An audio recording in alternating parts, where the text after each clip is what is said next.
자, 강의 시작합니다. 이번 시간은 40쪽 8번부터 설명을 드릴 차례인데, 다시 한번 우리가 회계에서는요, 어떤 특정한 계정 과목에 고향만 제대로 이해를 하고 있어도 또 생각보다 그 회계의 구조를 이해하는 데 상당히 도움이 많이 돼요. 그래서 다시 한번 기억을 더듬어 볼 것 같으면, 여러분, 자산의 고향은 어느 변이라 그랬죠? 차변이라 그랬죠? 부채의 고향은 대변, 자본의 고향도 대변, 수익의 고향도 대변,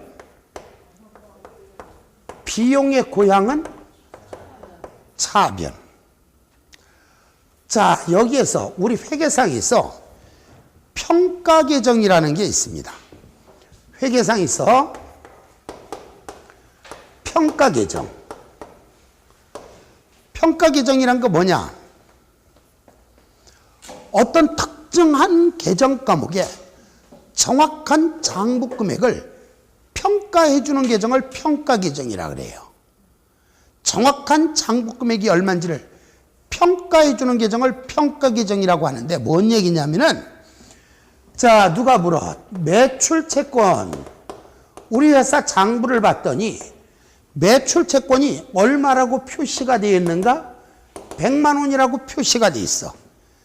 매출채권의 명목상의 금액은 100만 원이라고 표시가 되어 있는데, 누가 물을 때 뭐라고 하는가? 매출채권의 장부 금액은 얼마인가요? 이렇게 물을 때가 있어요. 자, 여기서 용어 한마디도 저는 굉장히 신경을 쓰는데, 저한테 나중이라도 혹시 이런 질문 하시면 저는 못 알아들어요. 예를 들어서 매출채권의 장부 가격 계산하는 것 좀 설명 좀 해주세요. 장부 가액 계산하는 것 좀 설명 좀 해주세요. 그러면은 저는 뭐라 하냐? 제가 배움이 짧아서 그게 무슨 얘기인지 못 알아듣겠는데, 이렇게 나온단 말이에요. 왜냐하면 저는 회계상에선 장부 가격이니 장부 가액이니 이런 말이 있다는 걸 몰라요. 제가 아는 회계에서는. 뭐 다른 나라에서 공부하신 분들은 될지 몰라. 북한에서는 그 말을 쓸 수 있어요. 왜냐하면 북한은 국제회계 기준이 아직 도입이 안 됐으니까. 국제회계 기준에서는 정확히 장부 금액으로 하자라고 규정이 아직 돼 있어. 그러니까 학원 강의하는 사람들이, 자, 장부 가격이 얼마냐면요, 장부 가액을 어떻게 계산하냐면요, 뭐 이런 표현이라든가, 자, 재무상태표일 현재는요, 뭐 이런 표현을 썼다. 예를 들어 공정가격이 얼마냐, 공정가액이 얼마냐, 이런 말을 쓰는 분들은 국제회계 기준이 뭔지를 모르는 분들입니다. 남의 책을 그냥 100개만 쓰고 하다 보니까 용어 자체도 모르는 거죠. 정확히 장부 금액이라는 표현, 시험도 무조건 그렇게만 나와요. 공정가치, 공정가격, 공정가액 이런 말 쓰면 안 돼. 공정가치, 장부 금액. 그러니까 저한테 장부 가격 질문하면 저는 못 알아듣는다는 거예요. 강의하시는 분들도 가끔 가다가 그래. 뭐라 하냐면은, 야, 그거 장부 가액 어떻게 구하냐? 그러면은 저는 딴 얘기해. 장부 가액이요? 그게 무슨 얘기인데 왜 그쪽은 왜 반말하고 저는 왜 존대하느냐? 아시잖아. 전 영계잖아. 영계. 이 계통에서는 영계 제일 어려. 피부도 탱탱하고 막 누르면 막 튀어나오고 막 그래. 이게 탱탱하니까. 왜? 장부 가액 어떻게 구하냐? 그게 무슨 소리예요? 그럼 야, 그 장부 가액 어떻게 구하냐고. 혹시 장부 금액 얘기하는 거 아니에요? 그러면 그래, 그 말이나 같은 소리를 해야지. 그 말이나 그런 말 자체가 회계에 없는 걸 저한테 그렇게 질문하시면 제가 못 알아듣는다.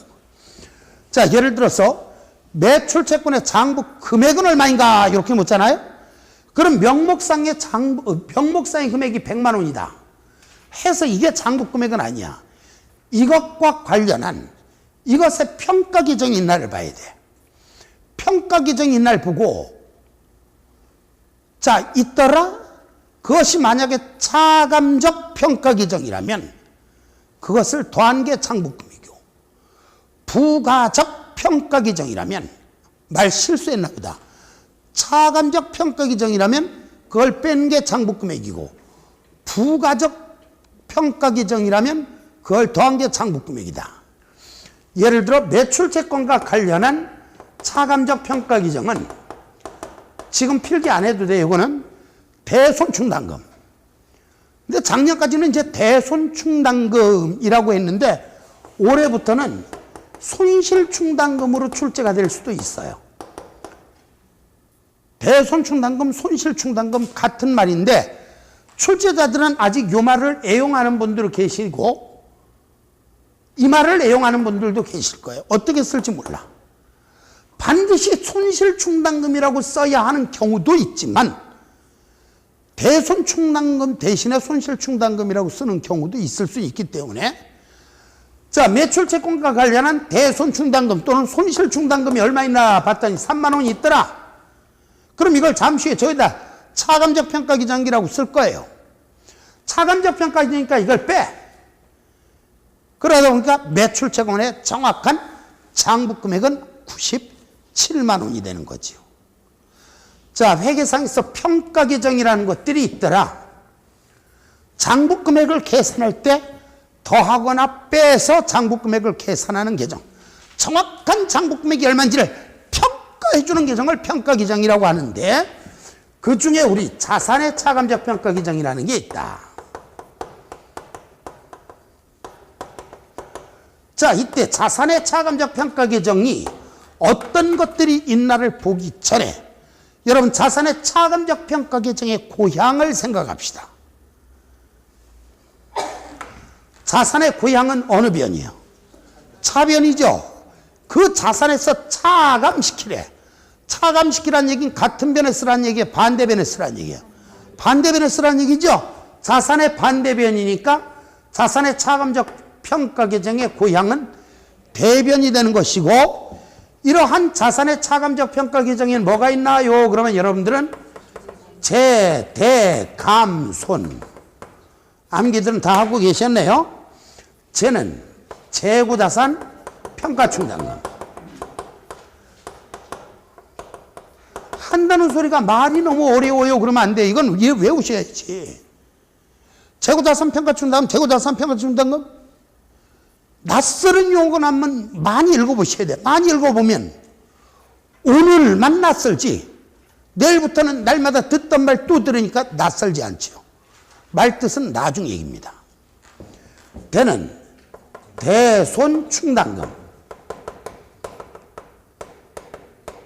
감은 감가상각 누계액, 손은 손상차손 누계액도 있고 손실 충당금도 있고, 그러니까 재대감손, 재고자산 평가충당금, 대손충당금, 감가상각 누계액, 손상차손 누계액, 손실충당금. 그 다음에 또 뭐가 있는가? 우리가 사채, 사채는 부채죠. 사채의 차감적 평가기정이라는 게 있어요. 사채의 차감적 평가기정. 자, 뭐가 있는지를 보기 전에 사채의 차감적 평가기정 고향 생각해 보세요. 사채는 무슨 계정이죠? 부채에서 뭐 시키라고? 차감. 부채는 대변항목이죠? 부채에서 차감을 하려면 어느 변에 쓰면 돼? 차변이죠? 바로 이 사채 차감적 평가기정에는 뭐가 있는가? 사채 할인 발행 차금이라는 게 있습니다. 사채 할인 발행 차금. 결과적으로 사채 할인 발행 차금의 고향은 차변이라는 거예요. 이걸 사진을 찍던 뭐를 했던 오늘 쓰는 거 요 고향만 제대로 기억해도 회계 공부가 이야기가 구조를 이야기가 편해질 겁니다. 자, 또 뭐가 있는가? 사체의 부가적 평가 규정이라는 게 있어. 야, 설명 한 번만 하면 됐지 왜 자꾸 해? 그러지 마시고, 자꾸 하는 이유는 중요하니까예요. 사체 부가적 평가 규정, 사체에다 둬야 되니까 고향은 대변이 되는 거지요. 자, 이때 사체 부가적 평가 규정에 뭐가 있는가? 사체 할증 발행 차금이라는 게 있어. 사체 할증 발행 차금. 사체 할인 발행 차금의 고향은 차변. 왜? 사체 차감적 평가 규정이니까. 사체 할증 발행 차금의 고향은 대변. 왜? 사체 부가적 평가 규정이니까. 그런데 여러분, 자본의 고향은 어느 변이에요? 자본. 자본의 고향은 대변이죠. 그런데 자본 중에서도 자주 감자, 자기 주식, 주식 할인 발행 차금, 감자 차손, 자기 주식 처분 손실, 자주 감자. 뒤에 있는 말은 안 쓸게요. 앞으로도 수백 번 더 할 거니까. 자기 주식, 주식 할인 발행 차금, 감자 차손, 자기 주식 처분 손실. 과 같은 자주 감자는 차감적 자본유지 조정이죠. 차감적 자본유지 조정이라는 얘기는 뭔 얘기냐? 자본에서 차감하라는 얘기야. 자본에서 차감.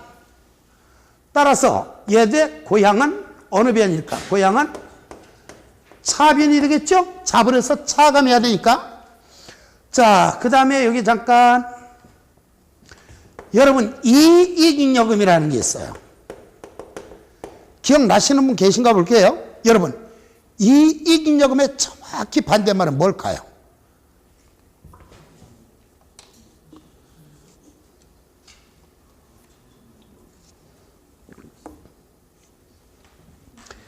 이익잉여금의 정확히 반대말은 결손금이야. 결손금.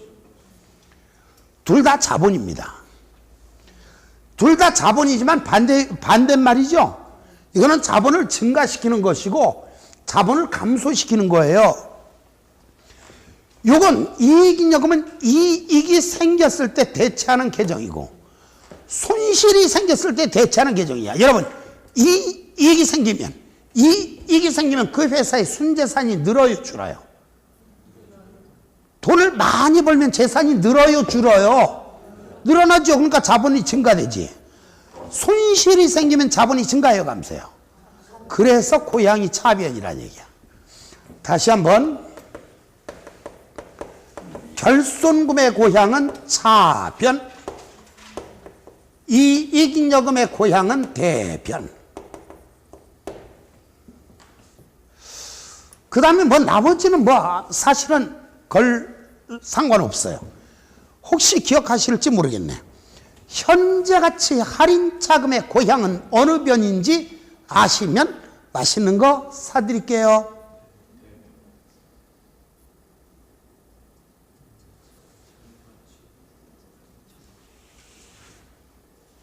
그때 달라요. 왜냐? 이거 쉽게 그냥 딱 대답해서 알 것 같으면 왜 맛있는 거 사드린다 그래? 현재가치 할인 차금은 장기성 채권, 즉 자산의 차감적 평가 규정일 수도 있고 장기성 채무, 즉 부채 차감적 평가 규정일 수도 있습니다. 다음, 정부 보조금. 정부 보조금이라는 게 있어. 어디서 한번 들어봤는지 말은 한 번도 설명하는 건 묻지를 않아요.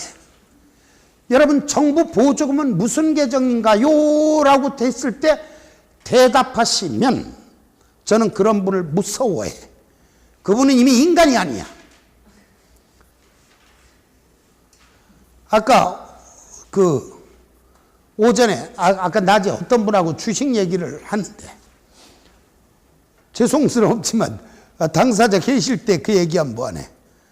저쪽에서 지금 강의하시는 분이 주식을 한때 3만 원에 사서 샀다 팔았다 해서 주식 모아갖고 최종적으로 43만 원에 팔았대. 그래서 제가 뭐라 그랬냐. 원가가, 평균 원가가, 단가가 3만 원인데, 최종적으로 43만 원에 팔았으면, 그 사람이에요? 신이지. 신의 경지에 오른 거 아니에요? 왜? 이거 대답하시면 제가 신이야, 신. 그래서 기억 못할 거 알아. 근데도 대답하는 분이 한 학원에서, 한 2개 학원에서 한두 번씩 나오는 것 같아. 정부 보조금은 무슨 계정이에요?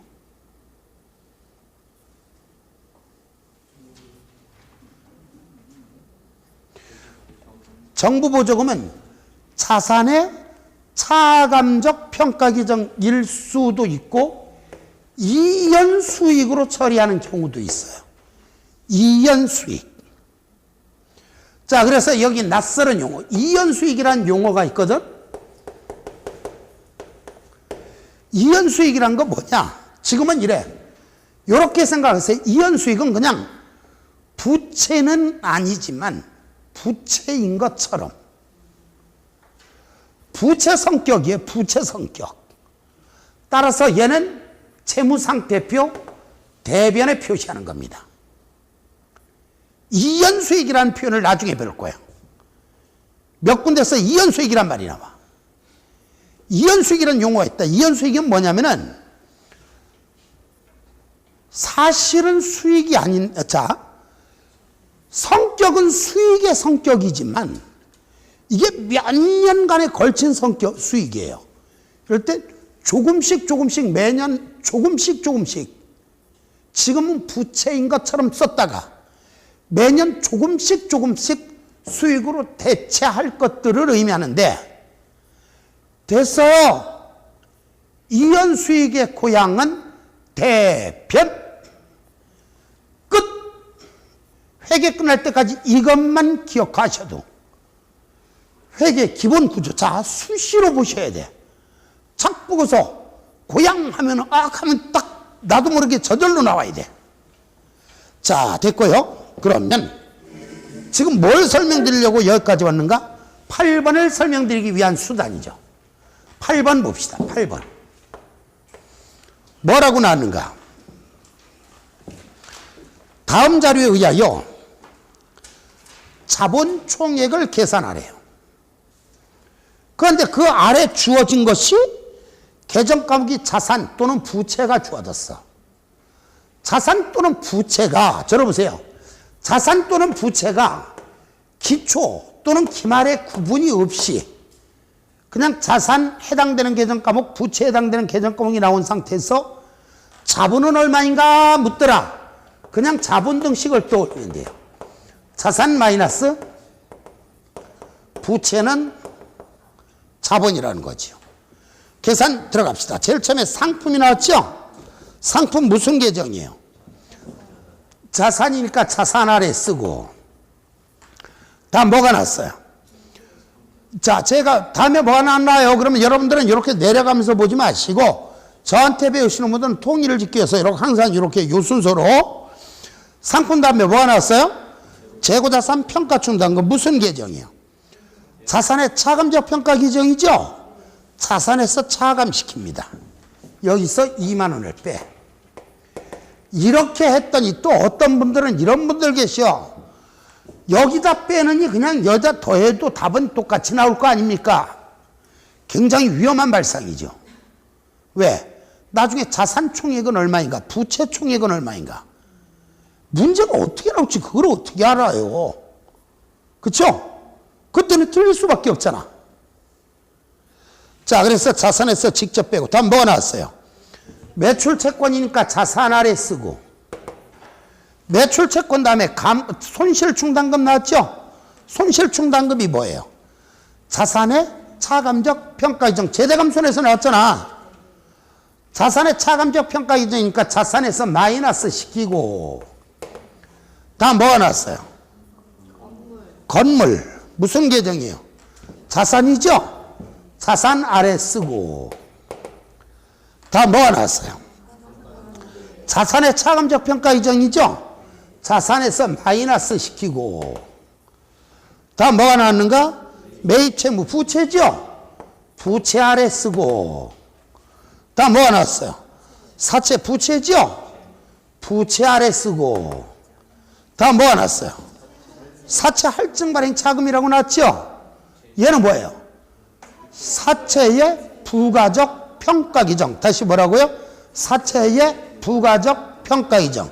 그러니까 사채 아래 더하라는 얘기예요. 얼마를? 8만 원을 이렇게 썼더니 또 어떤 분들은 이래. 비판도 지나치면 안 돼요. 어떤 분들은 이렇게 써놨더니 한다는 소리가 야, 저 자식 왜 이렇게 왔다 갔다 그래? 뭐가? 원래 더하기는 아무 표시 안 했잖아. 근데 왜 여기다 뜬금없이 더하기 표시를 했을까? 이상한 놈 아니야? 부가적 평가 기정이라는 걸 조금 더 확실하게 강조하기 위해서입니다. 욕하지 마시고, 자, 계산하면 70만 원, 68만 원, 108만 원, 105만 원, 155만 원, 135만 원이네요. 대변이란다. 부채는 78만 원이네요. 빼면은 자본은 57만 원이 되겠죠. 현실적으로, 자, 이게 시험에 나왔다. 이거 쉬운 문제일까? 어려운 문제일까? 이거 누가 알아요? 관리사 수강생, 수험생들이 공부하기 쉽진 않죠. 이런 문제가 나오면 대부분 평가 계정이 주어지지 않아요. 근데 미친 척하고 평가 계정이 하나쯤 고춧가루가 껴서 나왔다면 이 문제를 풀어보신 분들은 그런 문제는 가소롭게 푸는 거고 안 풀어보신 분들은 멍해지는 거죠. 그래서 문제를 조금 어렵게 만들었습니다. 자, 계속해서 9번 살펴볼게요. 9번.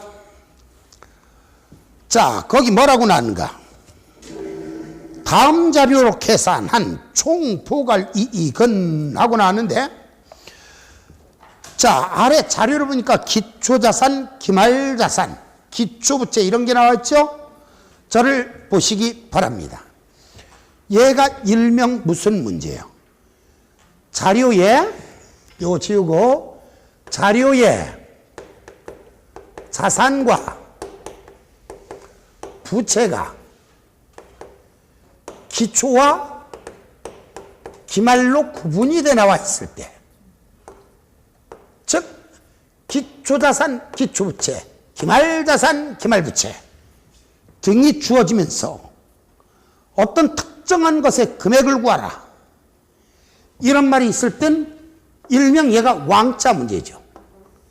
왕자 문제. 얘 임금왕자 그리라고, 임금왕자. 어머, 무식해. 저게 무슨 임금왕자야. 궁금하신 분들은 9시월에 듣고 9시월 강의 한번 보셔도 되고 안 봐도 돼요. 자, 여기에 대한 내용은 어디다 뭘 쓸까? 이 내용은 우리 교재 몇 페이지에 표시를 해놨는가? 표시는 31쪽에 나와 있기는 하지만 31쪽을 볼 필요도 없어요. 해설에도 나와 있잖아. 그런데 기억 더듬어서 외우라 그랬는데 이거 외울 필요도 사실은 없어요. 왜? 문제를 하도 풀다 보니까 저절로 외워지죠.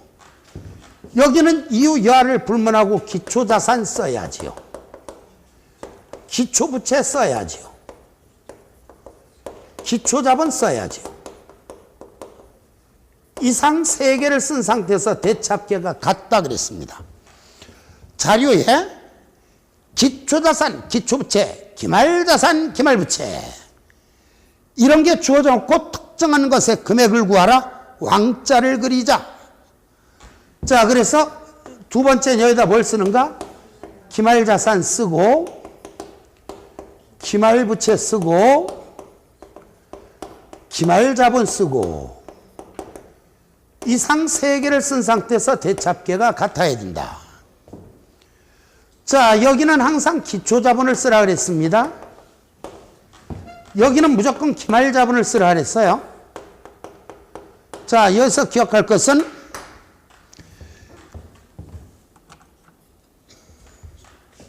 기초자본은 여기와 여기 두 군데 들어가고 기말자본은 여기와 여기 이렇게 두 군데 들어가요. 그 다음에 책이 그 글씨를 갖다가 제가 이렇게 제대로 타이핑을 해서 보내도 글자가 통일이 되다 보니까 그 편집을 하는 과정에서는 글씨가 너무 커져서 이상한 게 바뀔까봐 제가 책에는 그렇게 써놨지만 여긴 정확하게 말하면 기초자본, 기말자본을 제외한 나머지 중에서 보고기간 중 자본의 증가액을 표시합니다. 자본의 증가액. 여기는 보고기간 중 자본의 감소액. 자, 중요한 건 자본금의 증가액이나 자본금의 감소액이 아니라 자본의 증가액이라고 말을 했어요. 이상 하나, 둘, 셋, 네 개를 쓴 상태에서 합계를 비교해서 대변이 작으면 총포괄 이익, 차변이 작으면 총포괄 손실. 이때 총포괄 이익이란 두 개를 더한 것이다. 당기순이익과 기타 포괄 이익을 더한 것이다. 이렇게 말했습니다. 자, 제가 계속 세 번째 떠드네 자료에 기초자산, 기초부채, 기말자산, 기말부채 이런 게 눈에 보이더라. 왕자를 그려라. 자, 이렇게 강조를 하는 이유는 우리가 실제로 시험 볼 때, 자, 방향만 쓰면 이 문제는 어떻게 해결할까? 방향만 쓰면 문제 푸는데 시간이 오래 안 걸려요. 근데 어디에서 시간이 걸리는가? 아씨, 이거 A 방법으로 풀어? B 방법으로 풀어? K는 어떨래나? P도 괜찮지 않을까? 뭐 이런 거 생각하다 시간이 다 걸리는 거예요. 자, 그래서 강조를 했고, 자, 9번 풀어보겠습니다. 어쨌든 자료에 기초자산 보이잖아요. 볼 필요 없어. 왕자 그려놓고 생각.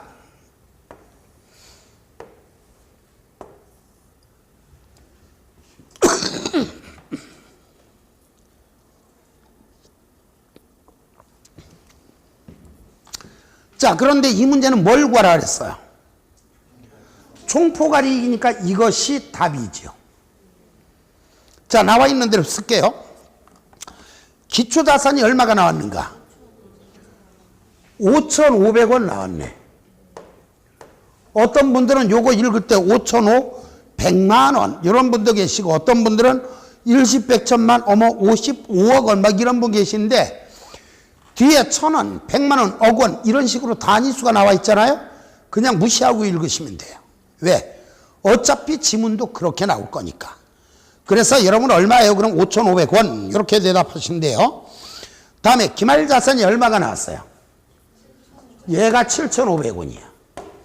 위치 따라 금액 쓰는 연습만 하시면 됩니다.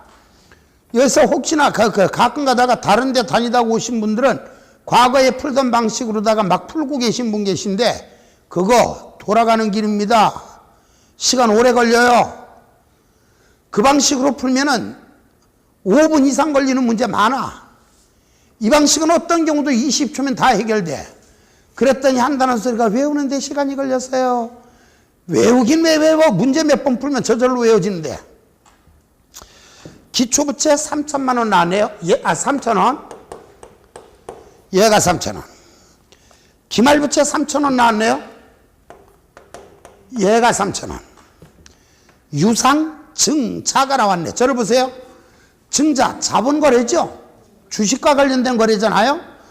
자본거래에서 유상으로 증자를 했다. 돈 들어와요, 돈 나가요. 주식 발행하면 돈 받아야 되겠죠. 돈이 들어오면 자본이 증가 감소.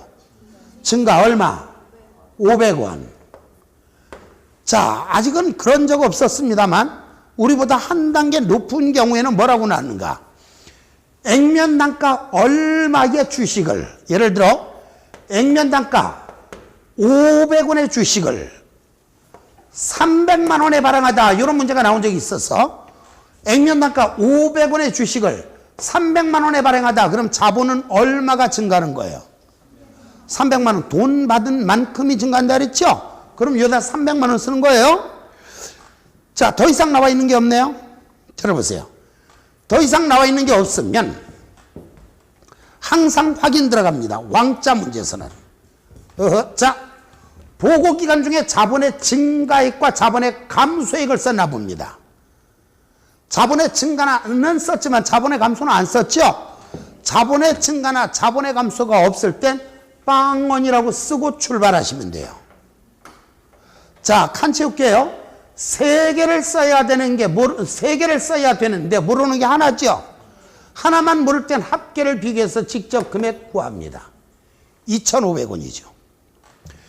얘가 2,500원이라고요? 얘도 2,500원이네. 왜? 기초자본 두 군데 들어간다 그랬으니까. 다음 여기 대변이 4,500원이 작습니다. 기말자본이죠. 기말자본 두 군데 들어간다 그랬어요. 4,500원입니다. 자, 맨 아래는 5개를 쓰라 그랬어요. 근데 현재 하나, 둘, 셋, 4개 썼네? 한다는 소리가 3개밖에 안 쓴 것 같은데요. 아, 이거 빵이라고 쓴 건 쓴 거 아니에요? 5개 중에 이미 4개를 썼네. 모르는 게 하나입니다. 합계를 비교하면 대변이 1,500원이 작습니다. 이것이 총포괄 이익. 10번. 한 번만 풀어보면 쉬워요. 다음 자료에 의하여 기초부채를 계산하래. 들어보세요. 기초부채를 계산하래. 자산 부채 앞에 기초 또는 기말이 있으니까 이후 열을 불문하고 왕자 그려야죠. 그린 다음에 기초부채를 계산하라 그랬으니까 이것이 답. 기말 자산 60만 원 여기다 써야지요. 기말 부채 32만 원 여기다 써야죠. 기초자산 30만 원 여기다 써야지요. 유상증자. 자, 증자. 자본금을 증가시키는 거죠. 자본금을 증가시키려면 주식을 발행해야 되겠죠. 주식 발행과 관련된 거래. 우리 회사에서 발행한 주식과 관련된 거래니까 자본거래죠. 자본거래로 자, 유상증자라면 돈이 들어와요, 나가요? 들어오죠. 자, 자본거래에서 돈 들어오면 자본이 증가. 따라서 여기다 4만 원 쓰고. 다음 수익과 비용이 나왔죠. 수익과 비용이 났을 땐 직접 공식 생각합니다. 수익과 비용이 났을 땐 직접 공식 생각합니다. 수익 마이너스 비용은 총포괄 이익. 수익 마이너스 비용은 총포괄 이익. 총포괄 이익이 얼마가 나와요? 8만 원이죠? 얘가 8만 원입니다. 더 이상 나와 있는 게 없죠? 자, 그러면 항상 확인. 보고기간 중에 자본 증가액은 썼다. 자본 감소액은 안 썼다. 빵. 칸 채울게요. 원래 3개 써야 되는데 모르는 게 너무 많으니까 잠시 보류. 3개 써야 되는데 모르는 게 하나네요. 합계 비교하면 대변이 28만 원이 작다. 기말 자본이니까 얘가 28만 원.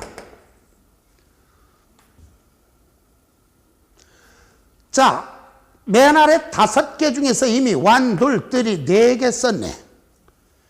모르는 게 하나다. 16만 원이 모자란다. 기초자본이죠. 기초자본 얘도 16만 원이죠.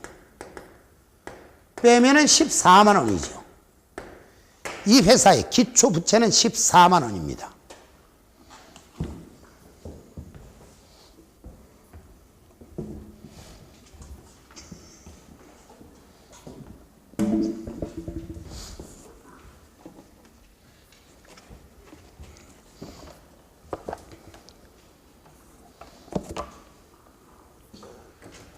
자, 11번 보겠습니다.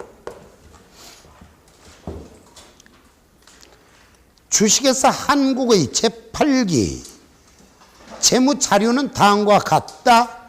배당금 지급 및 자본금의 변동은 없었다. 자산의 기초잔액. 자, 자산 부채 앞에 기초 또는 기말이란 말이 있으면 이후 여하를 불문하고 왕자를 그려라. 자, 이거 자산의 기초잔액을 구하라 그랬네요. 그럼 이것이 답입니다. 그런데 문제 읽다 보니까 이상한 말이 있거든. 기중에 배당금 준 사실 없대. 그리고 자본금 변환 사실이 없대. 이 얘기는 무슨 얘기냐? 주주하고 자본거래가 없었다는 얘기죠.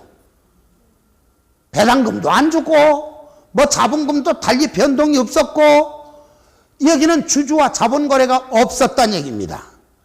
이거죠? 자본거래가 없었다는 얘기는 보고기간 중에 자본의 증가 빵, 자본의 감소 빵 쓰고 출발하는 얘기야. 그런데 실제로 저를 잠깐 보시기 바래요. 시험 문제를 보는데 보니까 문제가 너무 길어. 긴 와중에 단서해놓고 단해놓고 또는 괄호 열고 해놓고 뭔 설명이 구구절절 너무 길어. 읽다가 지쳐서 도대체 이게 뭔 소리인지 모르겠어. 그럴 때는 이 문제 다시 읽는 거 아니에요? 이때는 어떻게 하는가? 이거 여기에 금액이 안 나와 있는 한 신경 쓸 거 없습니다. 회계는 추가로 단 어쩌고 저쩌고 나왔잖아요. 신경 쓰지 말고 평소에 하던 대로 하시오, 요 뜻이야. 그러니까 배당금 지급 및 자본금의 변동은 없었다 해놓고 금액 안 나왔잖아요. 이게 도대체 뭔 소리야? 헷갈리면 뭐라고요? 하던 대로 하시오. 그러니까 안 쓰고 출발해도 이따 없으면 빵빵 쓰면 될 거 아닙니까? 자, 그럼 안 쓰고 출발해 볼게요. 자, 일단 얘가 답이라는 거 알았고, 박스 안에 자산 기초잔액 안 나왔고, 기말잔액 300만 원, 얘가 300만 원이죠. 부채 기초잔액 140만 원, 얘가 140만 원. 기말잔액 190만 원. 수익과 비용이 나왔네요. 직접 공식 생각. 수익 마이너스 비용은 총포괄이 익. 비용이 더 크네? 그럼 총포괄 손실이니까 차변에 쓰면 되겠죠. 대변이 작으면 총포괄이 익, 차변이 작으면 총포괄 손실이니까 차변에 쓰고. 더 이상 안 나와 있네요. 칸 채웁시다. 왕자 문제는 칸 채우기 전에 보고기간 중에 자본의 증가액이나 감소액이 있날 보자. 안 썼다. 안 나왔으면 빵빵 쓰고 출발하자. 모르는 게 많으니까 보류. 모르는 게 110만 원이네. 110만 원이네. 그럼 맨 아래 5개 중에서 이미 4개 썼네요. 대변이 120만 원 작으네. 그랬더니 어떤 분은 막 고민한다. 여기다 쓸래야 되나? 여기다 써야 되나? 맨 아래는 무조건 둘 중에 하나만 쓰는 거잖아요. 이익 아니면 손실. 이익 아니면 손실. 여기 썼으니까 이번에 여기 써야지. 120만 원. 기초자본이 120만 원입니다. 차변이 260만 원이 작습니다. 다음 문제. 12번입니다. 아니, 무슨 기초인데 너 혼자 떠드냐? 왜 이렇게 빨리 해? 이유가 뭐예요? 9, 10월에도 했던 내용입니다. 했는데 그럼 다 아는데 왜 자꾸 해? 중요하니까. 얘 시험에 나와요, 안 나와요? 나오는 게 확실합니다. 출제 확률 130%짜리야. 그러면 왕자가 중요해? 삼각표가 중요해? 일요일날 끝날 때 배웠던 삼각표가 중요해? 왕자가 중요해? 둘 다 중요하다 그러면 안 되죠. 얘는 끽해야 130%. 1.3문제밖에 안 나와. 얘는 그 끝을 몰라. 6문제일지 7문제일지. 그죠? 얘가 중요한 거죠. 그래서 기초에서 한 거야. 욕먹을 거 각오하고 아마 대한민국에서 강의하는 사람들이 제 강의 들으면 김성일이 또라이인 줄 알아요. 이거 1, 2월에도 설명하면 못 알아들을 내용을 생기초에서 설명하잖아요. 근데 진정 못 알아들었나요? 그건 아니잖아요. 저는 전달 기술이 있잖아요. 그런데도 아직 모르는 분 계시고, 아직 모르는 분만 계신가? 가위바위보에서 이긴 분만 오늘 나왔다며. 아마 그런 것 같아. 왜? 일요일 날 못 본 분이 굉장히 많아. 근데 출석 인원이 일요일과 똑같아. 얘기는 뭔 얘기냐? 야, 오늘은 너가 가, 내가 쉽게 이거라 똑같이 뭐. 이게 문제입니다. 지난번에도 얘기했지만 동영상에 의지하지 마세요. 동영상보다는 오프라인을 직접 들으셔야 됩니다. 온라인 합격자하고 오프라인 합격자는 합격률에서 엄청난 차이가 있어요. 여러분들이 일단 여기서 들으면 강의가 생생하니까 조금 더 뭐라 그럴까, 좀 빨리 이해가고 나름대로 약간 오래 가는 기억이 오래 가기도 하죠. 근데 더 중요한 것은 가끔 가다 여기서 딴 생각이 들 수도 있어요. 하다 보면은 우리 애는 지금 들어왔으려나? 이 자식 지금 공부 안 하고 TV 보고 있는 거 아니야? 아니 저놈의 새끼 요새 컴퓨터 보니까 자꾸 바이러스 먹는 거 보니까 혹시 야 그러면 안 돼 이런 거 보고 있는 거 아니야? 뭐 이런 생각하고 뭐 딴 생각할 수도 있잖아. 그것도 잠시 생각이잖아. 잠시 딴 생각을 하더라도 정신 차려야지 하고 듣는 그 몇 분이 소중할 수도 있죠. 그리고 놓친 건 다음에 또 하고 모자라는 것만 동강을 들어도 되고 어쨌든 일요일날 수업한다. 7시간 나간다. 7시간 동안 싫어도 들어야 되잖아요. 모자라는 것만 보충하고. 동강에 지나치게 의식을 하시면 안 돼요. 그리고 동강으로 공부하시는 분들 마찬가지입니다. 전국의 동강생들은 또 어떻게 하느냐. 나 동강생이라고 생각하지 마세요. 학원에서 수업 듣는 것처럼 공부하셔야 돼. 최소한 1시간 강의했다. 절대로 1시간 움직이지 마세요. 같이 들으세요. 그리고 동강 빼고 학원 수강생들 공부하듯이 따로 문제 한번 풀어보고 그렇게 하는 겁니다. 그래야 붙어요. 자, 어쨌든 11번에 이어서 12번 보겠습니다.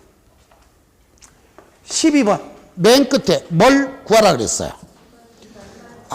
기말자본 구하라 그랬나요? 근데 문제에서 기초자산, 기초부채, 기말자산, 기말부채 이런 거 나왔어요? 안 나왔어요?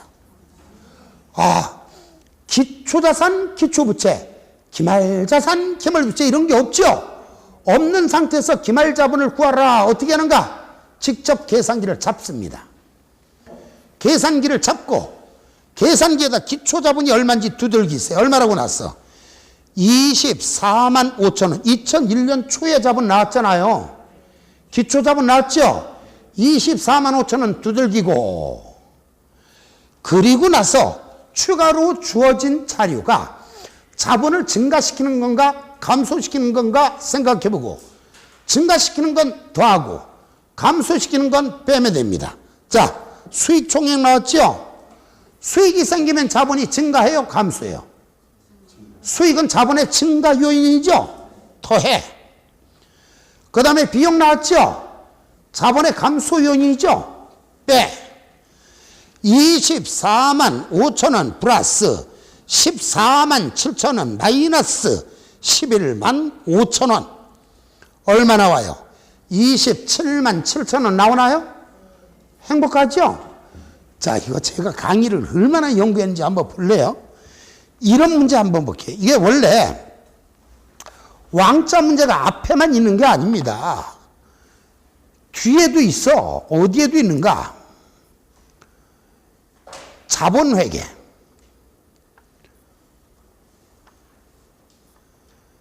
자본회계도 똑같은 문제. 기말자본은 얼마인가가 엄청 많아요. 자, 그 중에서 제일 어려운 문제 한번 볼까요? 제일 어려운 문제. 413쪽 한번 봅시다. 그 앞에도 몇 문제 더 있는데 제일 어려운 문제 봅시다. 이거 웬만한 학원에서 강의하는데 한 문제 푸는데 30분 걸리는 문제입니다. 해설하는데 30분 걸리는 문제야. 그러면서 그들은 이렇게 말합니다. 차라리 설명이나 하지 말지. 죽으라고 설명해서 꼭 이 얘기합니다. 여러분, 시험을 붙기 위해서는요, 잡아야 할 문제와 버려야 할 문제를 판단을 할 수 있어야 돼요. 이런 문제 과감하게 버리고 차라리 다른 거 5문제를 더 맞으세요. 정말 과감하게 버리고 5문제를 정말 더 맞을 수 있을 정도로 오래 걸리는 문제냐? 확인해 볼게요. 자, 문제 보세요. 이거 맨 끝에 뭘 구하라 그랬어요? 항상 모든 문제를 읽을 때는요, 맨 끝을 읽는데 거기 몇 년 하고 나선 그 년까지 같이 읽어야 돼. 2001년 말 재무상태표에 보고할 자본 총계는 얼마인가 이렇게 나와 있죠. 자, 그런데 거기 우리가 앞으로도 마찬가지입니다만 재무상태표에 보고될 금액은 얼마인가 이렇게 묻잖아요. 재무상태표에 보고될 또는 재무상태표에 표시될 자산은 얼마인가, 부채는 얼마인가, 자본은 얼마인가 이렇게 물으면 바꿔 말하면 기말 자산, 기말 부채, 기말 자본, 그거 계산하라는 얘기입니다. 재무상태표에 표시될 자본, 기말 자본 계산하는 문제네. 기말 자본 계산하라는 말이 나오면 가장 먼저 기초 자본을 확인합니다. 이거 우리 시험에는 이 정도 수준까지 나온 적은 없지만, 자, 기초 자본 빨리 암산하세요. 암산 끝났죠? 기초 자본 합계 얼마라고 났어요? 2,172만 5천원 나왔죠? 기말 자본을 구하라는 말이 있으면 기초 자본을 일단 두들겨 2,172만 5천원에다가 추가로 자기 주식 전부를 26만 원에 팔았다. 여러분, 자기 주식 팔았어. 자본거래가 나왔네요. 자본거래에서 자기 주식 팔면 돈 들어와요, 돈 나가요? 돈 들어오면 자본이 증가해, 감소해? 증가하니까 26만 원 더해. 그 다음에 당기순이익과 포괄이익이 나왔죠. 둘 중에 하나만 나왔으면 그냥 그걸 이용하면 되는데, 당기순이익과 총포괄이익이 같이 나와 있을 땐, 당기순이익과 총포괄이익이 같이 나와 있을 땐 저를 보세요. 얘가 총포괄이익이죠. 총포괄이익은 당기순이익과 기타 포괄이익을 더한 거죠. 총포괄이익 속에는 당기순이익이 포함되어 있는 거죠. 그러니까 결론은 이때 당기순이익과 총포괄이익이 같이 났을 땐 총포괄이익으로 계산을 합니다. 그랬더니 어떤 분은 오해한다. 어머, 당기순이익과 총포괄이익이 같이 났을 땐 큰 놈을 쓰는구나, 큰 놈을 더하는구나. 아니야, 큰 놈을 더하는 게 아니라 총포괄이익을 더하라고. 당연히 총포괄 손실이 났을 땐 빼야지. 자, 실제 시험에 대부분 당기순이익과 총포괄이익 둘 중에 하나만 나오겠지만, 만약에 두 개가 나왔을 때 뭘 무시해? 당기순이익을 무시하고 뭘로 계산? 총포괄이익. 자, 거의 총포괄이익이 얼마나 그랬어요? 92만 원이라고 나왔죠? 결론 계산식 불러보세요. 시작. 2,172만 5천원 플러스 26만 원 플러스 92만 원. 이거 버리고 다른 거 5문제 풀을까요? 아니죠. 이런 문제 버리는 거 아니야. 이와 같이 우린 공인회계사 세무사 시험에 나왔던 문제라도 우리 시험과 거의 유사한 문제는 빨리 푸는 방법이 있단 말이에요. 자, 어쨌든 오늘은 왕자 문제이기 때문에 뒤에 건 됐고, 원위치 해서 42쪽에 지금 12번까지 나갔죠? 나머지 다음 시간에 살펴봅니다.